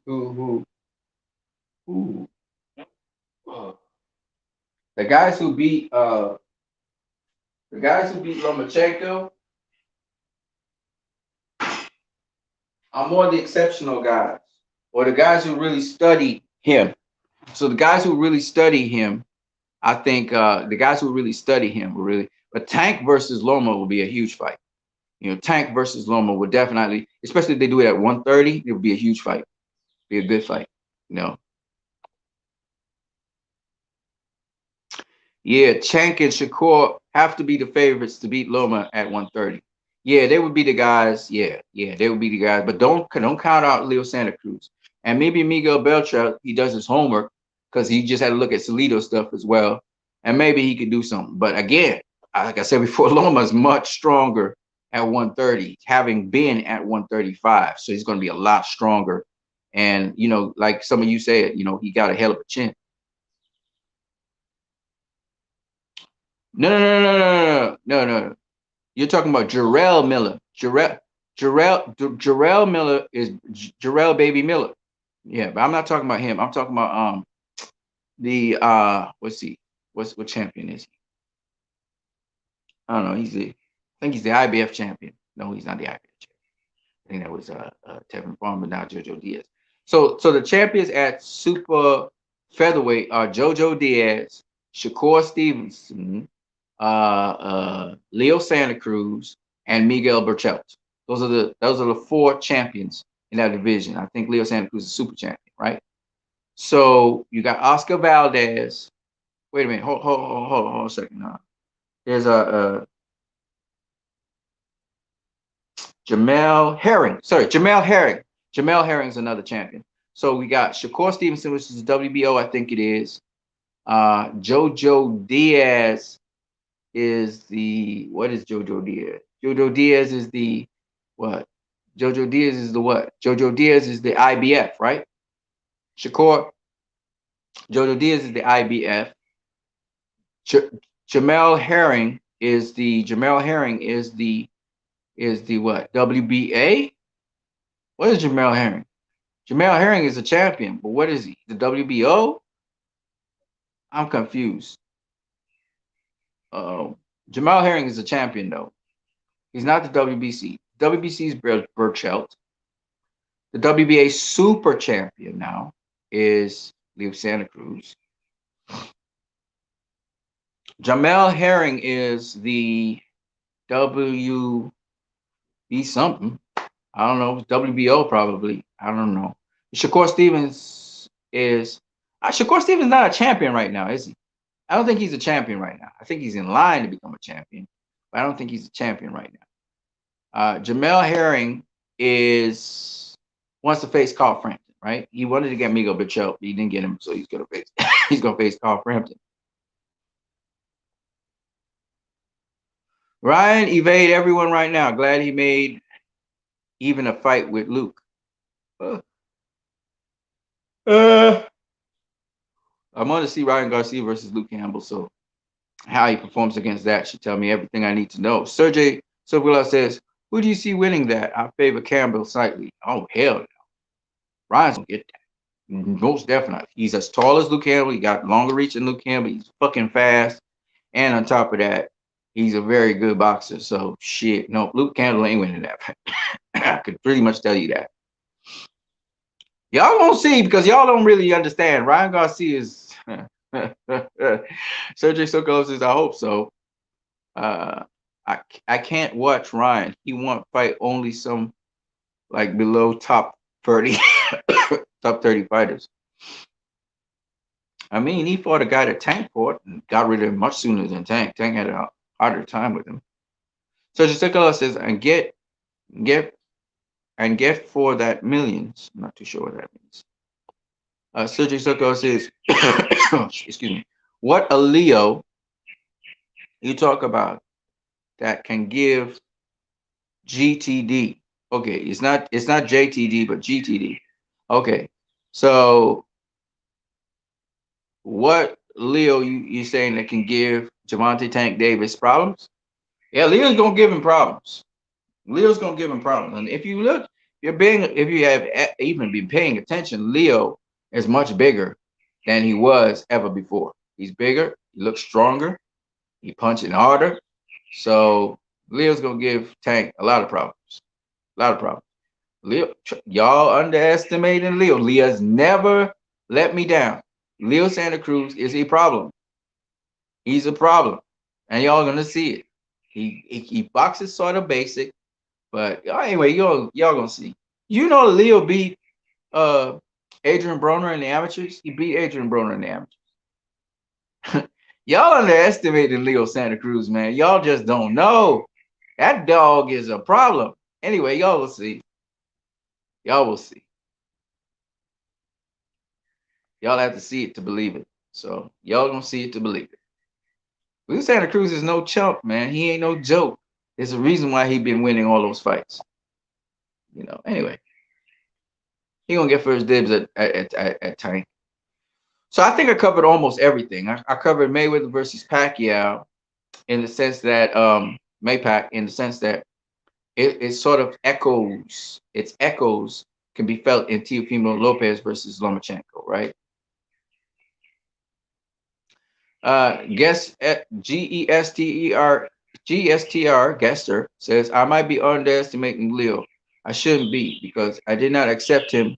I didn't expect him to outbox Frampton in that rematch. He outboxed Adam Mars, he outboxed Cal Frampton, and he can bring the heat too. So Leo is not somebody you sleep on. You just do not sleep on that guy. And if there's one thing that Leo is really good at is his cardio and fitness. He'll outlast you. So, and he continuously throws 100 million different punches. So if you really think that Leo is just going to be there to be slept by Tank, y'all got another thing coming. That's not what's going to happen. This fight might go to the scorecards if Leo don't stop Tank, because Tank, trying to pace himself and slow down the fight and stuff like that. Leo's a problem. I don't know. I don't understand how people don't understand that by now. He's proven himself to be very, very good. If y'all don't realize that by now, shit, I don't know what to say. All right. So let me just talk a little bit about Mayweather and Pacquiao, and then I think I'm gonna wrap it up right here. So I've been seeing a lot of people making fun of Pacquiao or making fun of Mayweather. Um, and I wanted to just talk a little bit about those two guys. You know, now I've always come from the view, and a lot of people don't share my opinion, but this is my opinion, that Pacquiao is a greater fighter than Mayweather. And I always explain what I meant by that. But he is not better than Floyd Mayweather. He never will be. It's just what it is. Max Kellerman tried to make a case that pound for pound he's better than Floyd Mayweather. I disagree completely. Once you're talking about better, Pacquiao is not better than Floyd Mayweather. But I can make a case for why he's great. All right. So here's where I want to show. I want to explain my case. I want to explain what I have to say about him and why. And it's not just because Mayweather beat him that he's not better than Mayweather, even though that's one of the reasons. It's just that everything he has done and even the opponents he has faced, while numerically he has bigger numbers, he's faced more guys. He's he's beaten more guys. The thing about it is Mayweather's faced the superior opposition to Pacquiao. It's just what it is. And a lot of people do not. I'll give you a perfect example, okay? Number one fighters in divisions, as ranked by the ring, okay? Mayweather has faced 6 number one fighters in 4 divisions that he was in. 2 at super featherweight, Nero Hernandez, Diego Corrales. 1 at lightweight, which was, of course, Jose Luis Castillo. And 2 at welterweight, which would have been Carlos Baldomir and Shane Mosley. And then 1 at super welterweight, which was Miga Cotto. Okay? We're not talking about number one contenders now, the absolute number one guys. Manny Pacquiao faced 4. He faced Chacha Sesacul at flyweight. He faced Marco Antonio Barrera at featherweight. He faced Juan Manuel Marquez at super featherweight. And he faced Ricky Hatton at super lightweight. So that alone in itself shows you Floyd faces the better opposition in terms of number one fighters in this division, right? Second, just to show, I'm just showing the same point, but Mayweather has faced more literal world champions when he faced them than Pacquiao has. Okay? Floyd has faced, I believe it is 14 or 15 world champions when he faced them. Pacquiao has faced 7. Half of what Floyd has faced. Okay? You look at how many titles Floyd has attained. World titles. He's attained 12, whereas Pacquiao has attained 9. If you look at world champions Floyd has beaten, he's beaten 22. But Pacquiao has beaten 20. You see? So, I mean, no matter how you look at it, quality-wise, Floyd has the better quality in terms of opposition and in terms of his accolades that he's achieved. He's never fought for a vacant title in his entire career. Never. Pacquiao has done that on more than one occasion. So it's just when you look at quality, when you look at, quality is the best word to put with Floyd. It's not just numeracy, it's quality. He's faced much better top tier opposition than Pacquiao has. And he's done it repeatedly. So while Pacquiao has gone through more divisions than Floyd and done well in them, Floyd in the divisions he's gone through has done perfectly. When you think of Floyd's career and his record, it's pretty much perfection. And Pacquiao's record is not perfection, but it shows you how he dealt with imperfections. And that's the point what makes Pacquiao, in my opinion, greater than Floyd is he is able to encapsulate and experience the wide, broad stretch of boxing from the highs to the lows of it. Floyd has mostly experienced the highs of it. Very little of the lows in his professional career as a professional fighter. In rounds and in fights, he would have highs and lows. But I'm talking about in the span of his career, he mostly explored and touched the ceiling. He's kind of it's kind of hard to relate to what Floyd's career is than Pacquiao's, because most people can relate to failing and falling and getting back up. So that's what makes Pacquiao's career more encompassing of what the actual sport of boxing is like. Because in the actual sport of boxing, most boxers lose, and how they bounce back from the loss, tells if they're great or not. Pacquiao's done that on a number of occasions, with almost seeming like he was hardly impacted by his loss. So as a result of that, I see Pacquiao as having experienced the imperfections of boxing and having experienced the lows of boxing and bouncing back from that. I think, which is what makes people a lot inspired. I think that covers a greater ambit of boxing, not to mention all the things he does outside of boxing as well. And I think that is what makes him greater than Floyd. It's not that he's greater than Floyd in terms of, well, of course, he's much more, for most people, entertaining than Floyd. But in addition to that, he's also greater in the sense that he embodies a lot more of the negative aspects of boxing and the positive. And so that's why I think he's greater than Floyd in that respect. Right. So that's why I say Pacquiao is greater than Floyd, but I say Floyd is better than Pacquiao. Hence, Floyd is the best ever, whereas Pacquiao is one of the greatest ever, right? And that's something that I think a lot of people can't discriminate between. But I think this is what makes these. I mean, we were in a memorable time, era, where we actually experienced both of these fighters. And Pacquiao has done a lot of crazy accomplishments, and I'm not saying that he didn't, but I think those two irreversibly connected, and then you can't say one without the other. That's just how that's going to go down in the history of boxing. So that's all I got for today. I hope you guys enjoy the rest of your day. If you got any questions or you want to do anything with me, let me know. You can check out my community feed where I have polls and different things that you guys can go and check out. But until then, what you need is out of the building.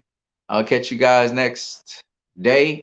Of course, Friday night, there's going to be a bunch of fights in the super flyweight division and flyweight division.